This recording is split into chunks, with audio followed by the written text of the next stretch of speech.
All right. Thank you for sticking around, your attendance here. We're going to have a good time. Nathan and I are going to split duties today, and I'll start out. We're going to talk about artificial intelligence. And so let's just start with that very thing. For starters, what should I call you? I'm Chloe. And you, what's your name? Oh, John. My name is John. Delighted to meet you, John.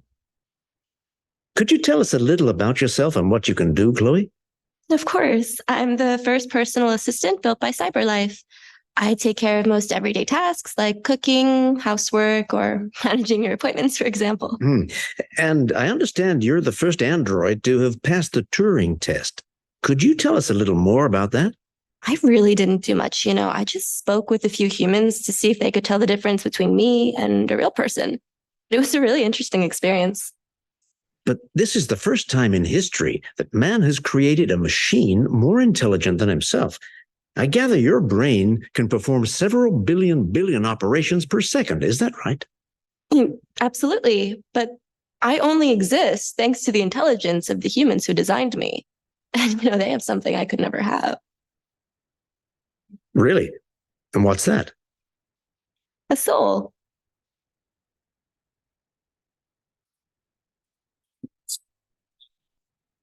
That's the shocker to start the message. That thing there is an avatar on a game of some sort of video game. I don't play video games, but she'll come on and talk to you while you're playing and say, oh, you did this or that. And so that was a application of what they've done in the game just in real life. So what do you think about that? Pretty close to real, isn't it? And that's a result of artificial intelligence using speech recognition, facial recognition, all of the graphics and the things that they can do. That I've learned on studying this, a voice is harder to replicate perfectly than a face, but they've done both and they've gotten very good at it. Now, take that to another level, not very far of another level. And what happens with a political figure gets on TV and talks, and do you even know who they are? You don't. You won't. And that's kind of where artificial intelligence is today. And we'll look more and more at where it's going as the days and weeks go by, because that's how fast it's developing. I want to show you that at the beginning just to kind of get you thinking, like, we take this for granted, but computing power has come a long way. And I wanted to address that a little bit as we look at artificial intelligence. Now, what I wanted to do, hang on.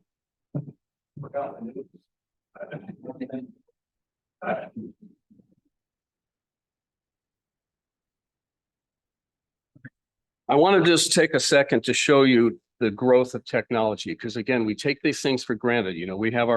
We have our little things here, these cell phones, and they do things for us, and we love it, right? We enjoy it, and we use it all the time, and it's wonderful. Well, back in the, let me stop for a second. This is a word you need to become familiar with: sentient. I didn't know what it was either, but it's what they use to apply to Chloe. They say, is she sentient? In other words, does she sense your emotions? Can she respond to you in a way that matches how you're feeling?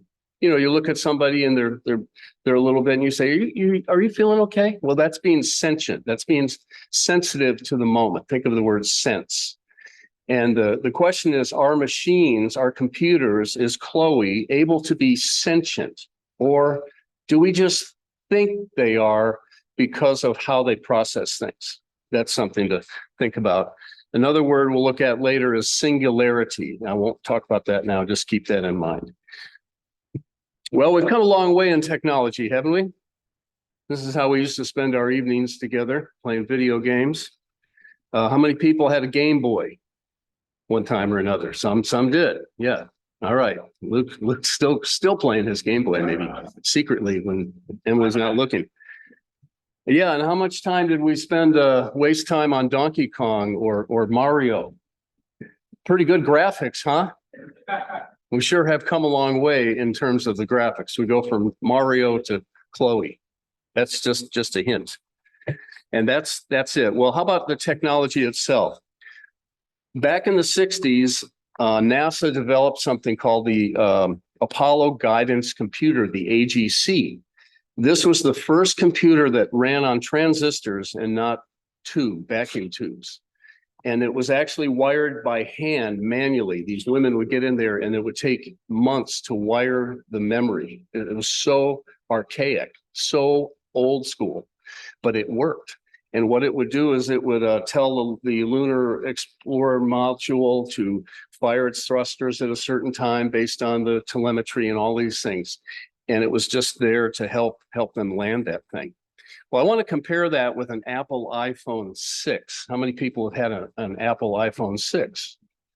And a 5 and a 4 and a 3 and a telephone and the whole thing. Yes. Okay, this is just to show you where we are. That was developed in 2014, 48 years after the AGC.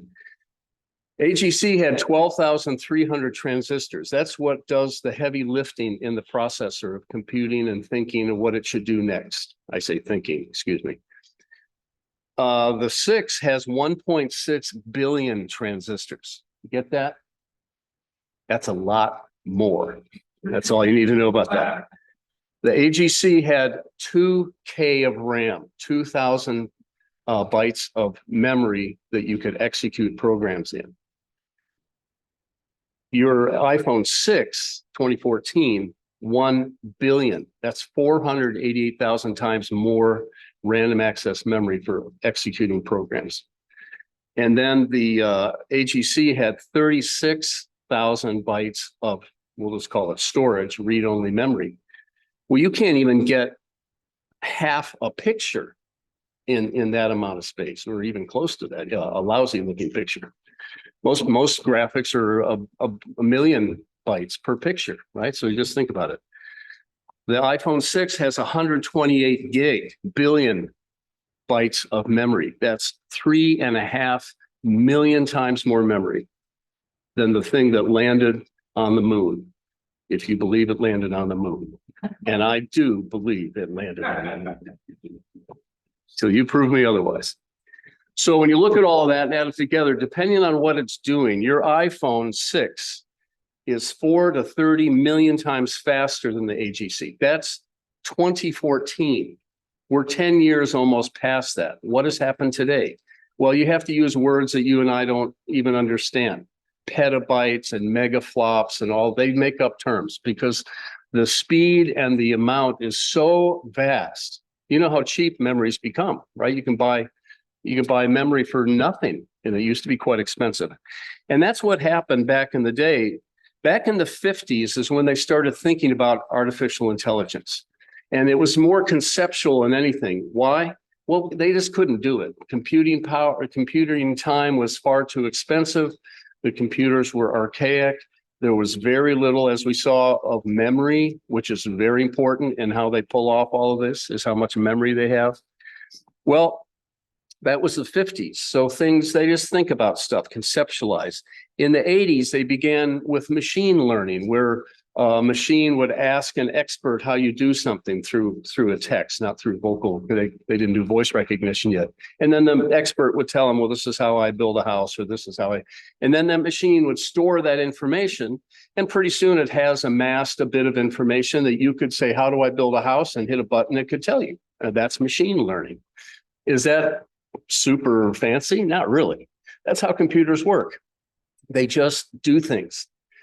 I love it. Let me say, one of my pet peeves, what I don't love is when a computer or a piece of software does something that you didn't ask it to do. Sorry, don't think for me. I just want you to do what I tell you to do when I tell you to do. It's frustrating when they think ahead that this is probably what they want to do right now, kind of like John Allen's phone tree analogy there. 1997, IBM's Deep Blue computer defeated Gary Kasparov in a chess match. That was big. That made people think. Because, well, I'll talk about it when I get to that point, but I'm getting ahead of myself. 2016, 20 years later, Google's something called AlphaGo defeated the top Go champion of the world. And Go, do you know what Go is? Go is a Chinese game. It's kind of like chess. It's a board with white and black pieces on it. And it has millions and millions times more potential orientations of these pieces. I don't really know how to play it either, but I've seen it. And this one guy, a Korean, was the bomb Go player of all time. He was like Kasparov or some of these chess masters. And this machine, AlphaGo, beat him in this game. And it came up with moves that no one had ever seen before because of its complexity and its ability to store every move that's ever been made in history based on all of the logic and the things that went into that move, things that we can't really think that fast. And it beat it. And it beat it with moves that no one had really thought of before. And then in 2022, OpenAI, which is a company based in San Francisco, developed and released what we know now as ChatGPT. And we're going to look at that in real life here in just a second. So that's kind of like a little history. So stay with me here. This is more of a lecture, and I'm sorry, it's kind of like a classroom today. But if you have any questions, go ahead and interrupt and jump in, and we'll do our best to answer those questions. What is AI? There's a very good video out by Dr. Lennox, who we might know, and he has a little interview with a guy, and he talks about this. You can go watch that. There's two types. There's what's called weak AI, which is what we're covering, and then something called strong AI, which I'll cover in just a moment. Weak AI, narrow AI, it's also called, there are rule-based systems, and that's just what they are.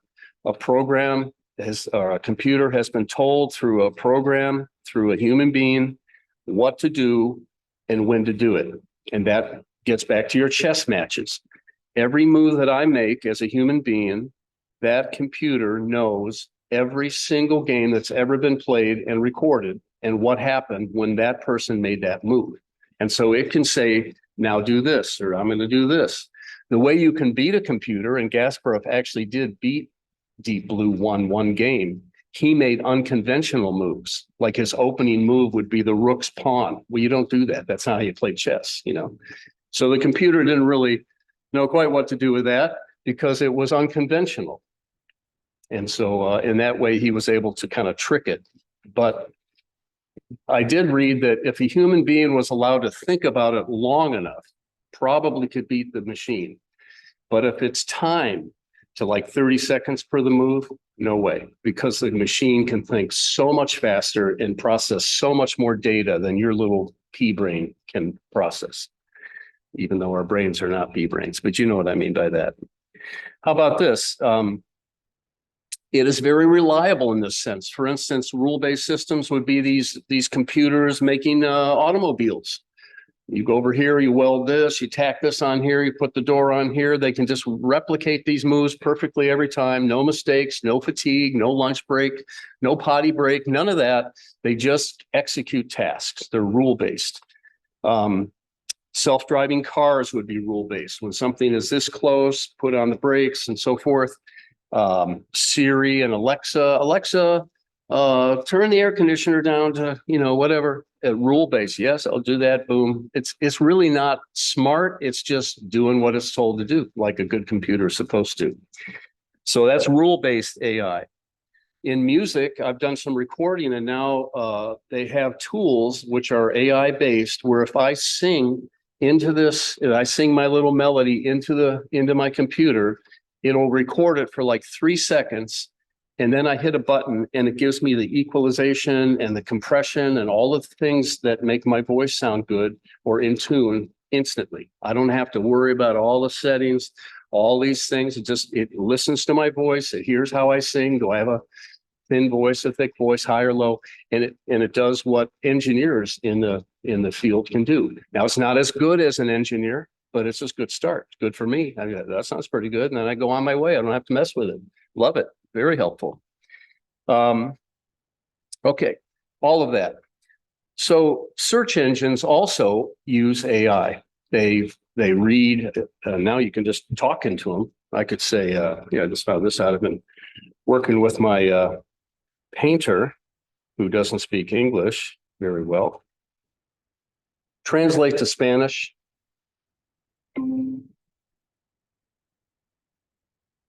Oh, I got my speaker off here.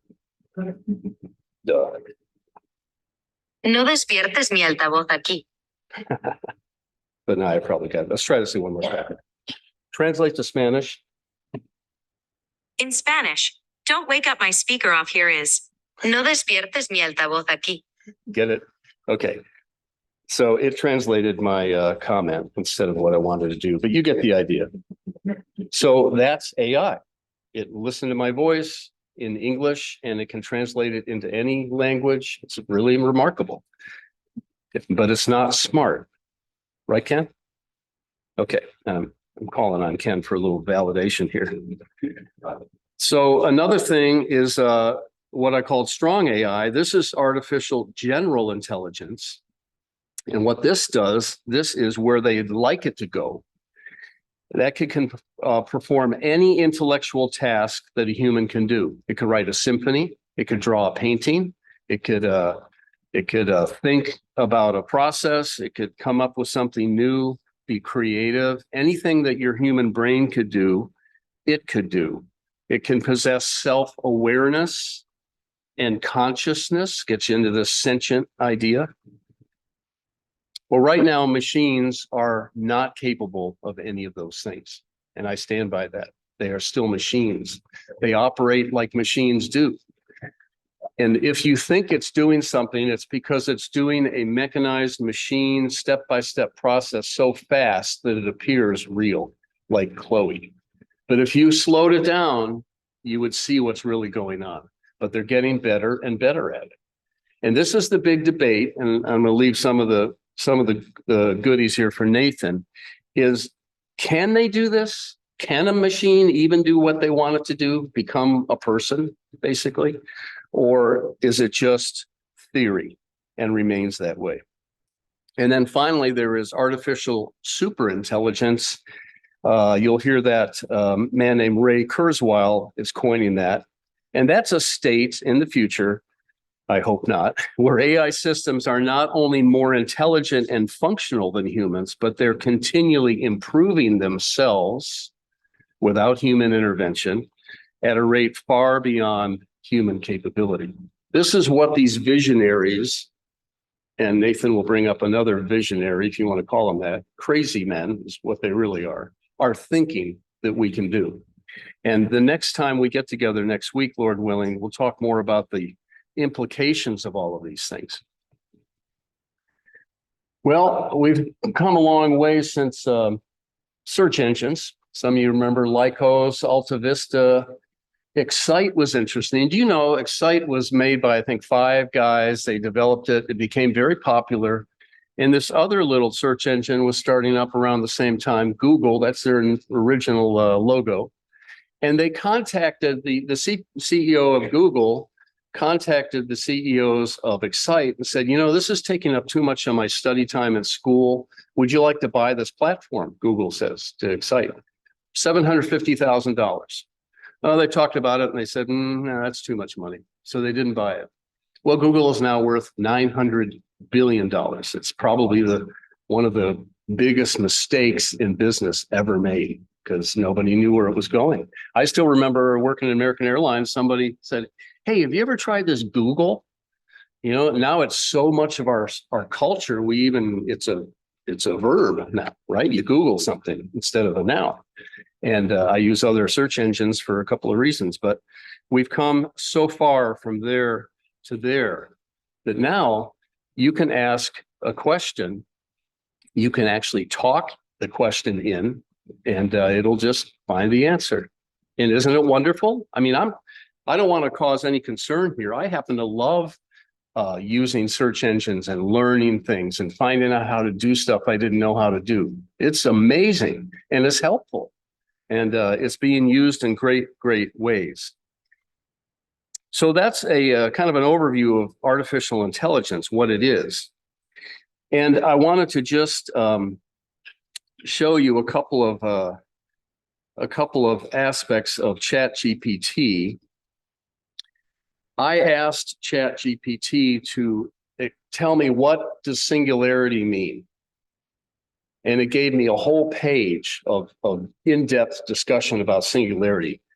And then can you see that okay? And then I said, rewrite this in 2 sentences. And it came up with this, just came back in 2 seconds. The term singularity in the context of artificial superintelligence refers to a hypothetical future point where AI surpasses human intelligence, leading to an unpredictable and potentially transformative impacts on society. The concept raises questions about ethical considerations and the need for safety measures in the development of superintelligent AI. Okay, that's kind of techie, isn't it? So then I said, excellent, rewrite this in engaging and short terms, keep it simple. And it said, imagine a moment in the future when AI becomes super smart, smarter than us humans. It could change everything, but we need to make sure it's safe and does the right things. Isn't it amazing? It did exactly that. I was developing some business things for Mary, like I'm this, I'm that, I'm a mom, I do these things. And we were asked, just putting in these parameters, write a paragraph with this, and it would come back immediately with something. And then I said, okay, and you can actually talk to it nicely. If you get angry with AI, you won't get good results. If you're nice and polite, it'll be better for you. Kind of like yelling at the phone tree. You just don't do that. So I said, okay, very good. Please write this again with more empathy. And it came back with I understand how you feel about things. I've felt that way. And it did exactly that. And I said, that's nice. Now make it 20 words or less. Boom, it did that too. It did that too. You go to chat.openai.com and you can play with this. It's a lot of fun. Yeah. Just reminded me, I was a few years ago, I got to the leaders in the last series for direction in the restaurant. They kept coming out in a different direction. You got ads instead of all the customers to it on the phone. You kiss your mother that now. Yeah, that's good. But that was programmed in there. American Airlines, when I worked there, they had a program which we call the naughty list. And it was a program that had all the foul words that you could say and all these things in there. Of course, it would be updated on a regular basis. And sure enough, they're right there. I saw, I was a programmer. I saw all of that. And so when someone would enter some information, her first program it would go through was a naughty list. And if you found one of those words, it would kick out a reply. That's kind of what happened, only in a very sophisticated way. Well, let's have some fun with this for a second. Let's see. Ken, you like this one? Write a 5-point outline on the book of Romans.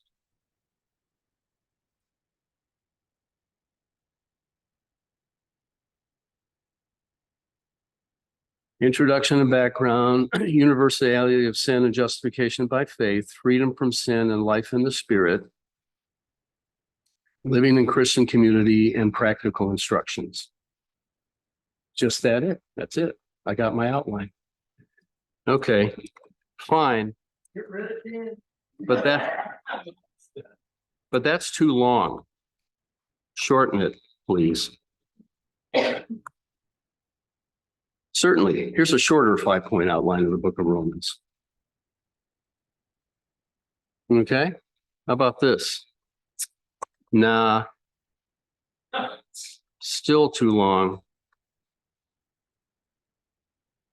Write me an outline in 3 words.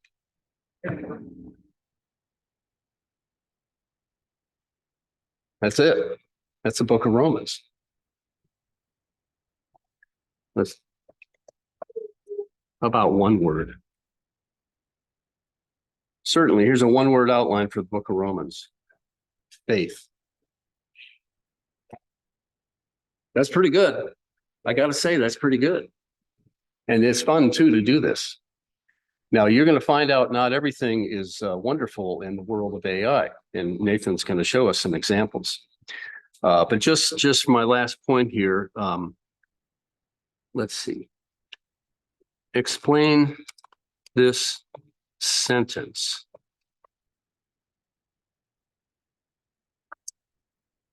Time flies like an arrow, but fruit flies like a banana. Time flies like an arrow, but fruit flies like a banana. Explain this sentence. The sentence is clever play on words and syntax to illustrate the ambiguity and flexibility of language. Time flies like an arrow. This part of the sentence is straightforward. It means that time passes quickly, but fruit flies like a banana. In this part, the word flies is used in a different sense. It's referring to fruit flies, which are small insects commonly found. It figured it out. Some of us would have to sit and think about, let's see, fruit flies like a banana. Oh, I get it, fruit flies, but not ChatGPT. And one more, this is just random here. Tell me a joke. Oops.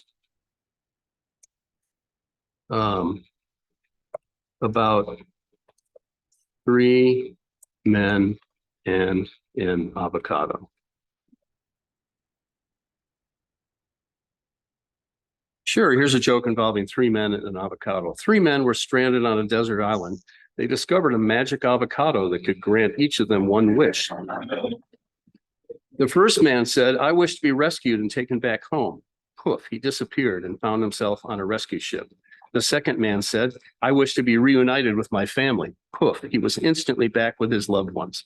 The third man, holding the avocado and looking at it thoughtfully, said, I'm lonely without my friends. I wish they were here with me. Poof, the first 2 men reappeared on the island. The lesson here, be careful what you wish for with a magic avocado. In a second. So have fun.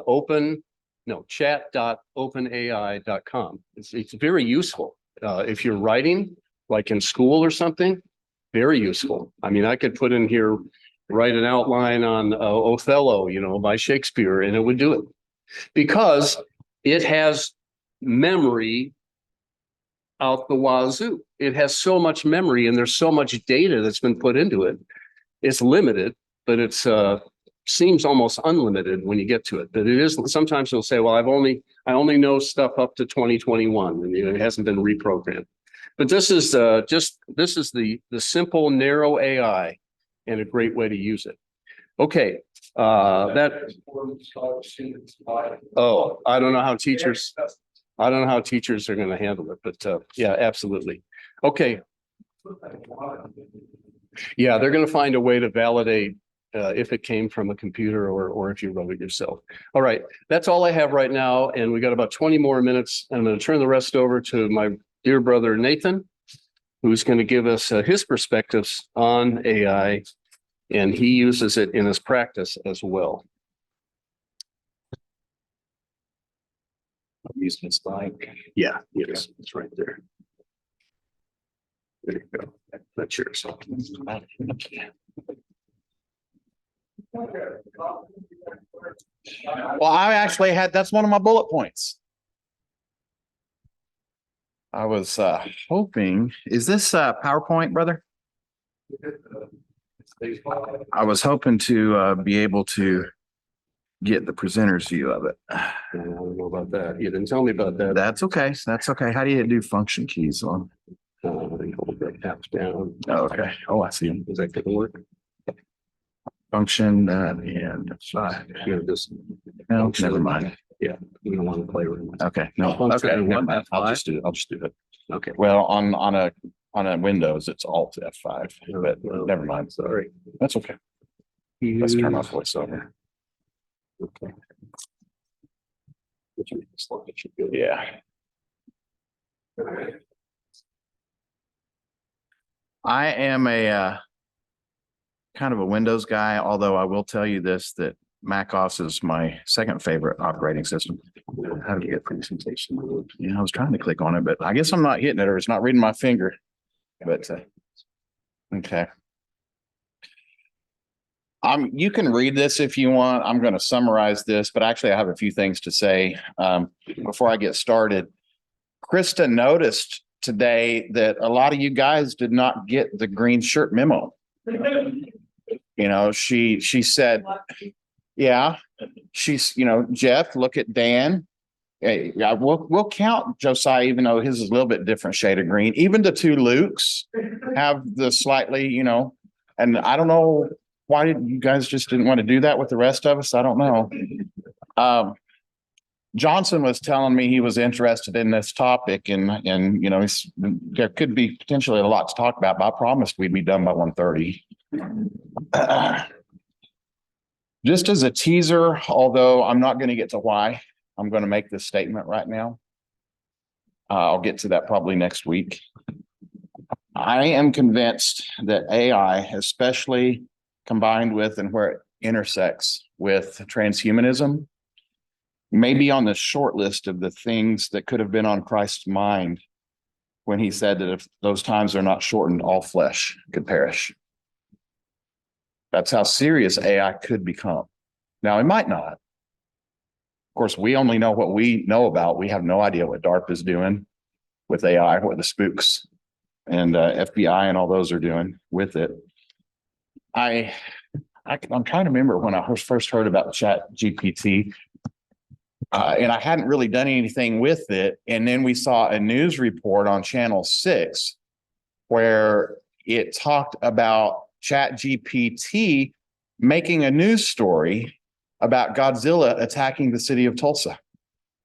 And just like you saw up there, it does it in 3 seconds and say, make a news article. And so it was written in like something that could be printed in a newspaper very convincingly that this is what's going on. It's Godzilla is attacking Tulsa right now. So if you want to play around with it, put something silly in there like that as well. It's pretty amazing what it can come up with.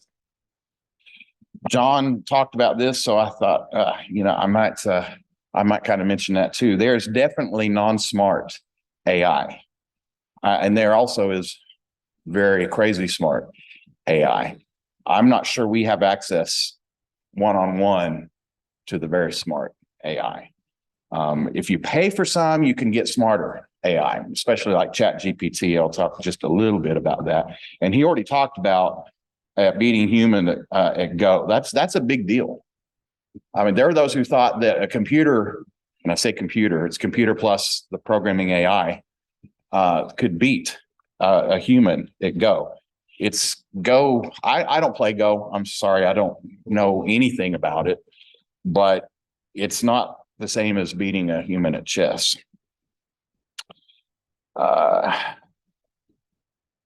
Okay.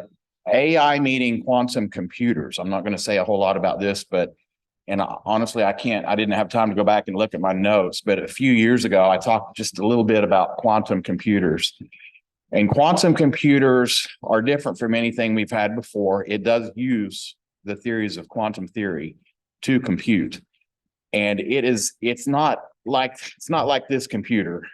This computer can try to run the things that quantum computers do, but the ways you use quantum computers are analysis or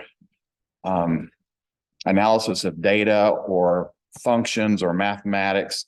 And it can do in a few seconds, maybe even microseconds, what it would take a computer like this, or even the fastest supercomputer, normal supercomputer we have, 10,000 years or more to do.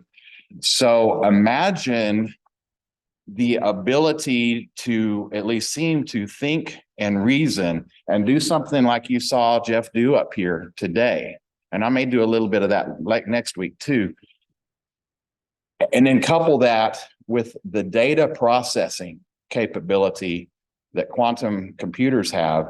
I could be wrong on this number, so please forgive me. My human brain is aging, and I don't remember facts like I did when I was Luke's age.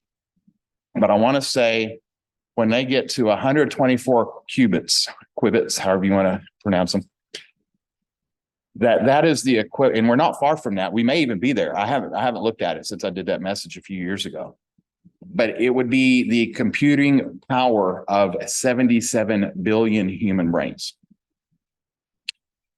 And I'll talk about the implication of that when I talk about Musk and what he had to say about it. As far as Jeff didn't really say, and I don't really know his background. Maybe he'll tell us next week, but he has formal training in computers. So he's got a formal education in it. So he's got some backup. I've got no formal education in computers. I don't claim to be any kind of expert on AI at all. I started with, does anyone remember the Commodore 64 computers back in the 80s?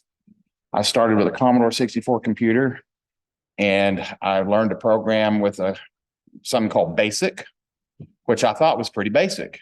And then I was reading an article on the old time, it's a new article, but it was written about BASIC, talking about old time things. And I never really realized it's actually some parts of it I was programming in machine language and didn't know it, because I was accessing memory registers with peaks and pokes.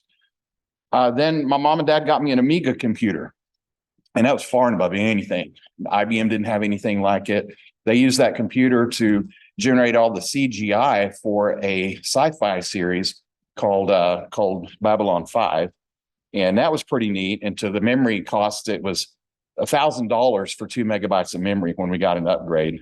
Ultimately, I landed on Linux. That's my operating system of choice. I'm going to skip some of this other stuff because we're running out of time.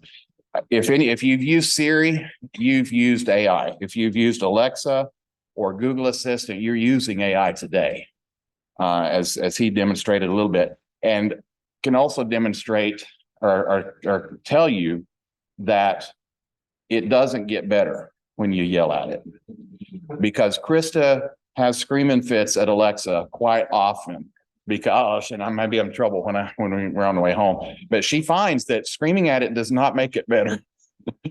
And that's that kind of dumb AI. Why have I always been interested in these kind of things? Well, we didn't call it AI back then, but I was a C-3PO kid, grew up on Star Wars. And then later, when I got a little bit older, late teens, Isaac Asimov and the Foundation trilogy and the Foundation universe. Dune, then Babylon 5, as I mentioned. And I'm just always fascinated with, just what could be in stories and that sort of thing. And that will come out here in a little bit. But we never really thought about, to make C-3PO be able to talk with us, that had to be some kind of AI. And these things are being worked on now, as you see. And he already kind of talked about, we're playing good cop, bad cop. But I'm a little bit good cop today, too, because there are some things that aren't bad that I'm going to be talking about.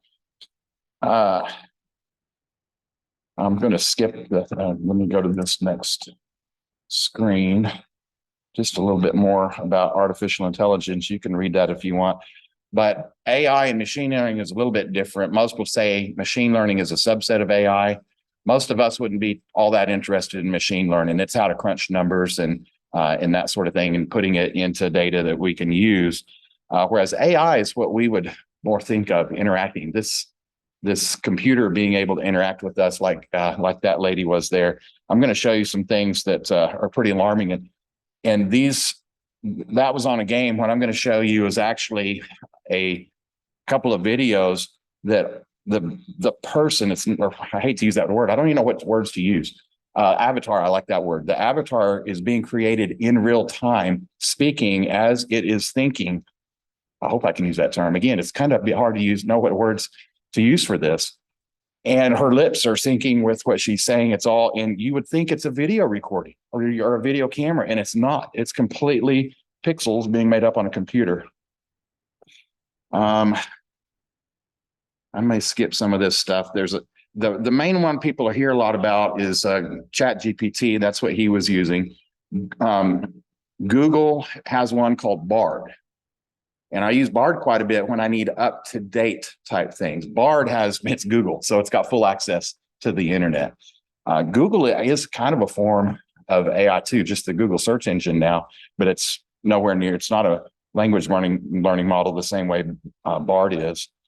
Then there's another one called Lambda. What the videos I show you next are going to be based on Lambda, not next year, but next week. And then there's one called Bing, which Bing is Microsoft's version of ChatGPT. It has access to real time. And if you use Edge on Windows, then you have a button access. Boom, you can just hit that button. You might not even know what it's there for if you've ever used Edge on that, but that brings up Bard, and you can do all this kind of stuff. that we're doing with it. OpenAI was supposed to be unbiased. OpenAI was started in partnership with Elon Musk. I don't know what happened, but Elon Musk went crosswise with somebody, so the whole thing went sideways, and he left.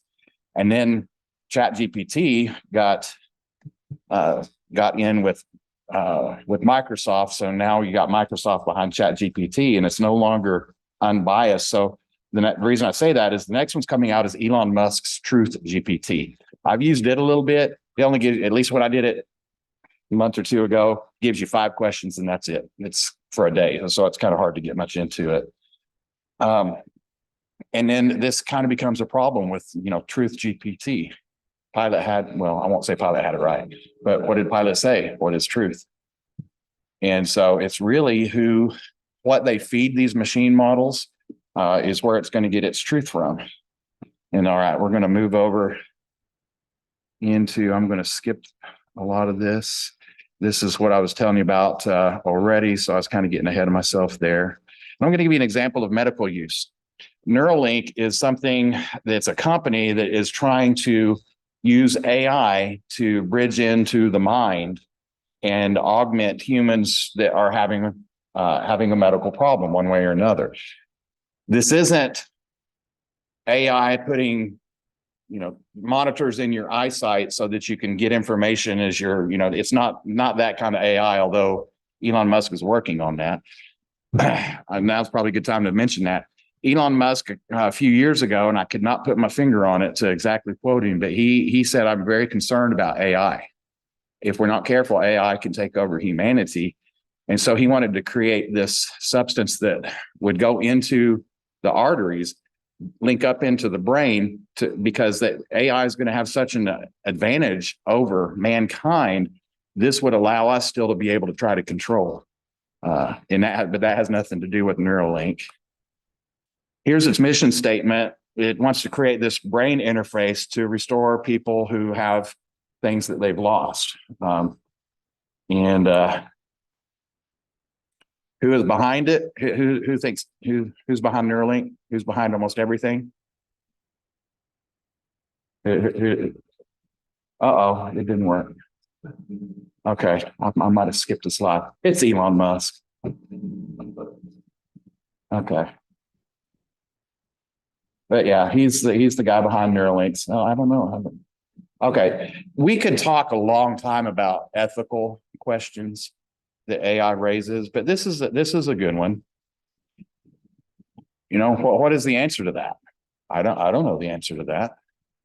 But what is humanity, especially when you're being augmented by this really a software is what it is, but it's very complex software. If AI becomes sentient, does it have rights? In a nutshell, you could say sentience is self-awareness, a desire to live. But as she pointed out earlier, she didn't have a soul. So that doesn't mean, in my opinion, that they're alive. But if they have consciousness and we shut them off and never turn them off again, is that killing them? I don't know. A lot of ethical questions about this. There's where Elon Musk picture came from. I don't know. It's supposed to be back a few slides later, but I like his car. I'll tell you that.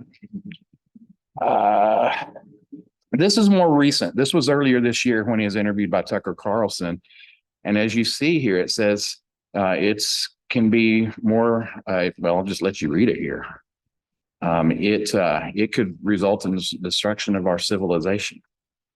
They put firewalls up around. I probably shouldn't use that word firewalls because that technically has a different meaning, but they try to put hedges of protection, I use that biblical term, around the AI and the world and us. Do they work? I don't know. He also said for the first time, there's going to be something that is smarter than the smartest human, way smarter, potentially a catastrophic outcome with this if we're not careful in it. Yes, sir. I've heard it like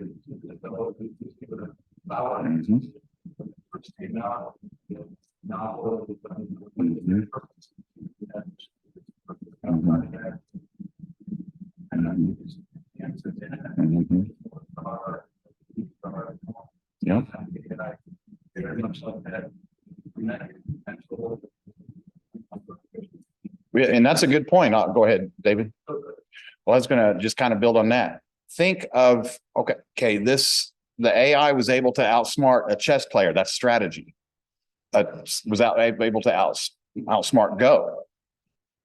So think about, that's all strategy based, right? Think about an AI system for war and strategy for war. I mean, that's why the military is all over this stuff. What were you going to say, David? No, I've been reading a couple of last months ago.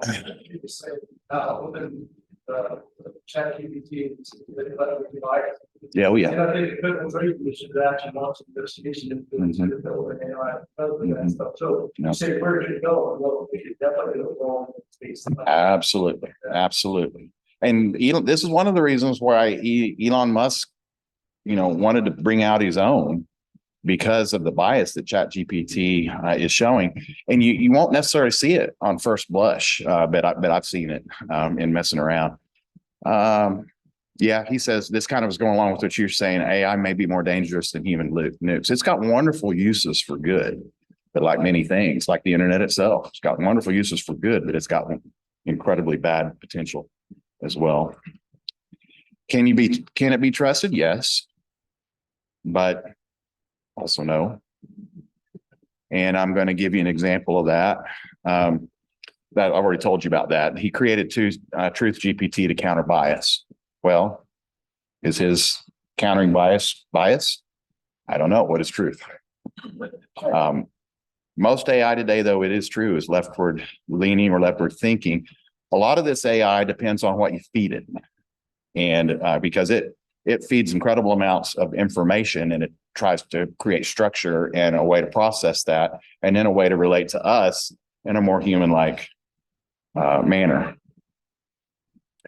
I remember several years ago, Facebook was creating an AI, and it got out of hand, and they had to shut it down because it got way out of hand.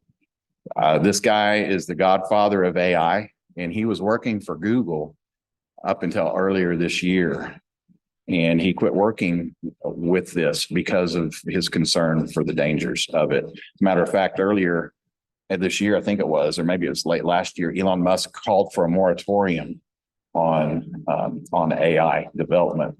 Now, personally, I kind of have to think it was because he was coming out with Truth GPT, so he wanted everybody else to stop doing it so he could catch up. But I don't know. That's a little conspiracy theory there. How does it work? You tell me. Nobody knows really how it works. There's different types of AI, and the deepest is called deep AI, and it gets into neural nets, kind of like the way they think the human brain thinks. Now, I don't really think that's the way we think, but I won't get into that. But they really don't 100% know how AI does what it does. So Krista was talking about. Well, I better not ask you in a second. Was back in somewhere there was a ghost in the machine. Somebody talked about the ghost in the machine. She can re-educate me on that, and maybe I can bring it up next week. Can it be wrong? Oh yeah, it can. And I'll give you an example. This is not a real-time ChatGPT session. This is something I did several months ago while we were on vacation. I actually had something known as free time. Sort of had some free time. Now, this gets into me kind of being a little interested in sci-fi. And are people familiar with the Dune series? A little bit. Herbert, I can't remember his name. But anyway, the creator of it, there's an old movie, then there's a newer set of movies, and there's books. And then when he died, his sons wrote other books about this. So I wanted to know who Mono Atreides killed and why.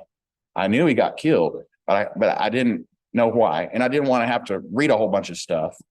And so I just simply asked ChatGPT this, and this is what it said. ChatGPT said, he didn't kill anybody. What are you talking about? Basically, he didn't kill anybody. Well, I knew he did. So one strike against ChatGPT. So then I had to rephrase my question. And it said, okay, I'm giving you the facts of this. His niece arrives on Arrakis, discovered that Malky was involved in Wee's conception and development, blah, blah, blah, blah. Anyway, he did kill him. guess again, try to say this again. Why did Mineo kill Malki? I apologize for the confusion in my previous response. You are correct. In the new series, there is indeed an instance where blah, blah, blah. So the rest doesn't matter. But it can be very wrong when it's wrong. And so honestly, after some of this kind of stuff, I quit trusting it entirely. Where I tend to use it now is a jumping off point because I want validation. ChatGPT won't give you references. Bard, I think it is the one, it'll give you references to what it says. So then you can go and look it up and make sure what it's saying you is true. ChatGPT, no references, at least last time I was messing around with it and really getting into the nitty gritty of it. So imagine, well, this is another way it can be wrong. How'd you like to have been this woman? AI facial recognition misidentified her as a perp and carjacking. So she got arrested in front of her kids and it was an AI mistake. This could happen to any of us. So it's at least the AI that police department or whatever it was that arrested her used was wrong. Can those on the side of Satan use AI for evil? Oh yeah. And this is, we're wrapping it up here. This is, and who has heard of, well, now I'm forgetting his first name, not Yuval, whatever, Noah Harari, on his name's on the next slide. He is an Israeli professor of history. He's way up in globalism. He is in with the World Economic Forum and Klaus Schwab, which I'm not even going to go down that path, but the World Economic Forum, when you read their website, is like reading the book of Revelation and what is going to happen to humanity. And they're the ones probably who are going to be carrying it out. This guy says, hey, I can write a new Bible. I don't like the idea of that. I don't like the idea of that at all. He goes on to say, okay, what's his first name now? Yeah, Yuval Noah Harari. We are almost like gods, it says, when he was questioned about that. And we have the power to create new life forms and destroy much of life on earth, including ourselves with this AI. And I don't agree with all of that statement, but I do agree with that last part of the statement. And he argues that it is hacking human civilization. So we probably haven't even begun to touch on the influence that AI could have on us. And that's where I'm going to stop now. We're going to give a whole lot more next week. So we didn't really get it today into how does it affect us spiritually and all this, but to give you a little foretaste, it can have some good points. It can have some good uses. Next week, I'll show you how I use it some in medicine because it can be very helpful then. And I'm right there to know if what it's saying is right or wrong. But there are places where it can be very useful. But imagine somebody who's not a Christian who asks it a little bit more complicated question, like I asked it about Christianity, and it goes off the rails with a completely wrong answer. And they think it's right. Their doctrine is going to be very, very messed up unless they go to the book. And of course, in that context, at least ChatGPT is not going to tell you where it's getting this information from. So unless you're going to read the whole Bible, which they probably won't, they'll believe it. Yes, David? Not only that, believers that have maybe they're Yep.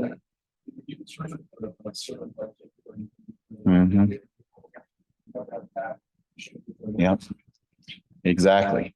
Well, I would not put any. Now, what Jeff did, it did that. But then you can go to that and research and say, did it do a good job? And you can know.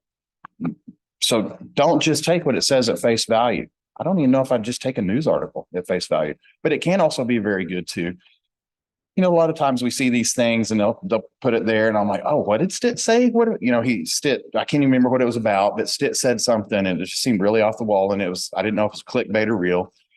And I clicked on the article. It's just a huge article. There's no way I had time to read that article and ferret it out. So I scraped the article. I converted it into text and then fed it into ChatGPT. And I said, what did Stitt say about this? And 3 seconds later, boom, this is what it said about that. Now, I don't trust that anymore. So what did I do? Now knowing what he said, I was able to search the article with search terms and find out, okay, yep, that's where it is. Oh, okay. All right. Thank you. You know, what would have taken me 30 minutes of reading, I was able to accomplish in a couple or 3 minutes. So it can be useful as a tool like that, but validated. Check it out and make sure what it's saying is true. Any other questions or any comments for right now? If you have some, you can always ask either one of us afterwards too. And, okay, we'll go. Oh, yes. One correction. The video that first thing I showed at the beginning, that wasn't actually just free AI. Part of the video game, it's an example of what AI. Okay. Okay. Yeah. Yeah. I don't know. I hadn't seen that video, but it is pretty scary. But what I'm going to be showing you is Lambda based AI. And that's one of the things you and I don't have access to. Chat GPT-3 is what we can get for free. And it's not, I wouldn't be using it if I were in school and wanting it to write a paper for me, because it can be caught. You know, Johnson has caught people doing, you know, where they were probably using the free thing, you know, college students and money. But for $20 a month, you have access to Chat GPT-4. And that's a whole nother level of AI learning. It's based on a whole new learning model. And boy, it is more accurate in spades compared to Chat GPT-4. I'm not paying for it either. So I don't know what it would handle with my question about the Atreides situation there. But any other comments or questions or corrections or to be continued next week? Let's close in prayer. Our Father, we are thankful for the wonderful time with the saints this morning. Such a wonderful thing. We're thankful, Father, for this encouragement that we have in thy word to assemble with the saints. And there's nothing like it. The fellowship, the taste of heaven that we can have here on earth with fellow believers like precious faith in our Lord Jesus Christ. We're thankful for thy wisdom in giving us the remembrance feast that we enjoyed this morning to remember his death for us, his bodily death, his shedding of our blood. And without the shedding of blood, there is no remission of sins. And we're reminded of that every Sunday. It makes us so grateful, Father, that our Lord Jesus Christ died for us. We're thankful for the clear teaching, but also the simplicity of how we're saved, that we have to be born again. And Romans, what it talks about. And you don't have to be very knowledgeable of all the doctrines of the scripture or anything like that. A child can come to faith in the Lord Jesus Christ because of the simple way of salvation. And Father, this more concerning situation with AI, Father, I ask that thou would give us all discernment in how and where it's used and where it could be leading us astray and causing problems in our individual lives. We ask for safety as we travel home this afternoon, and for those who travel back this evening and back to their homes as well. In the name of our Lord Jesus Christ, we pray. Amen.